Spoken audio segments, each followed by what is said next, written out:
Steve Zunis's piece at Alternet saying Hillary Clinton allied herself with the Bush administration in many of its most controversial actions, such as the 2003 invasion of Iraq, threats of war against Iran, support for Israel's 2006 offensive against Lebanon, and 2002 offensive in the West Bank, opposition to the International Criminal Court, attacks against the International Court of Justice, and support for the unrestricted export of cluster bombs and other anti-personnel munitions used against civilian targets. Well, you know, it's true that she supported all those things. In part, though, the trauma of 9/11 shifted politics radically toward the right, and a lot of people, and I'm not excusing Clinton's decisions, but a lot of people got caught up in that avalanche. Obama distinguished himself by not being caught up in it.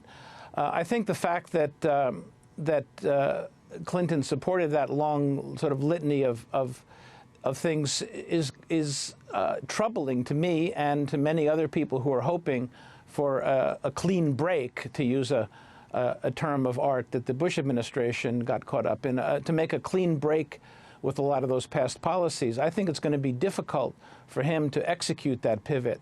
I think it's going to be a battle on many of these issues with Senator Clinton to make sure that she stays on message. You've written about it possibly being a moment for Barack Obama to distinguish himself outside of the cabinet he has chosen, that people could possibly expect this. I think people put too much faith in Barack Obama, the person. I think he's asked us to make a leap of faith in thinking that he can be the embodiment of the change that people have been hoping for. In fact, it can't be done by one person. And in fact, it isn't clear yet that Barack Obama is the person to bring that change. I think that the message of this war cabinet that he's named is that critics of the Bush administration policy and people in the peace and justice movement are going to have to continue to mobilize, that it's not a time to relax. It's a time for demonstrations and letter writing and grassroots activity to make sure that what we hope will be a more responsive administration to those kinds of activities will actually start to pay attention to them, whereas with the Bush administration, we were clearly knocking on a locked door. What about Susan Rice? Your assessment of Susan Rice as the UN ambassador? Let's go to Steve Clemons on that. Well, I think Susan Rice is a believer in coercive tools as well. She's well known for, after Rwanda and after other comments about significant genocidal moments, that she would advocate very strong military intervention in issues. And I think that she is a conscientious part of the global justice part of the foreign policy community today, that's very focused on climate change, poverty remediation in the world, dealing with disease and AIDS and development, and nuclear nonproliferation, these sorts of issues that don't fit neatly into the kind of classic geostrategic sorts of issues that I think Bob Gates and Jim Jones, and to some degree Hillary Clinton in part, represent. And so I think that she is going to be quite talented and important for the United States in restoring at least a sense of commitment to these big, broad international issues. One of the problems, though, that Barack Obama is courting is that people like Susan and Tony Lake, to some degree, represent a kind of liberal interventionism, if you will.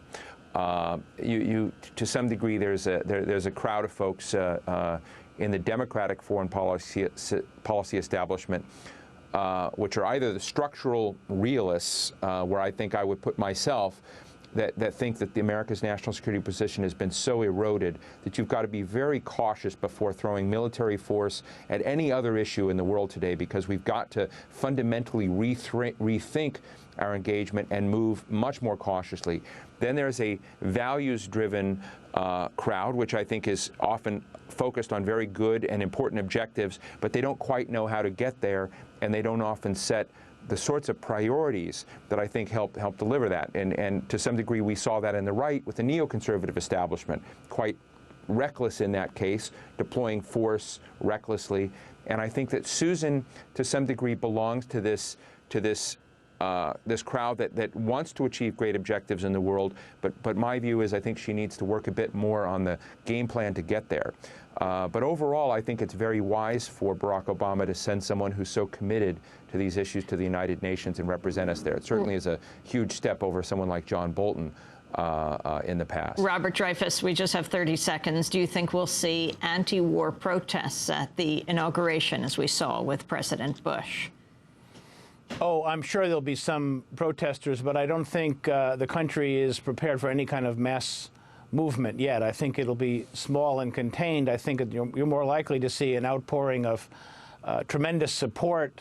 In fact, Washington is preparing for maybe as many as 2 million or more people to come and celebrate the inauguration. So I think we're not yet at the stage where people have woken up to the fact that the struggle continues and that the millennium is not here yet.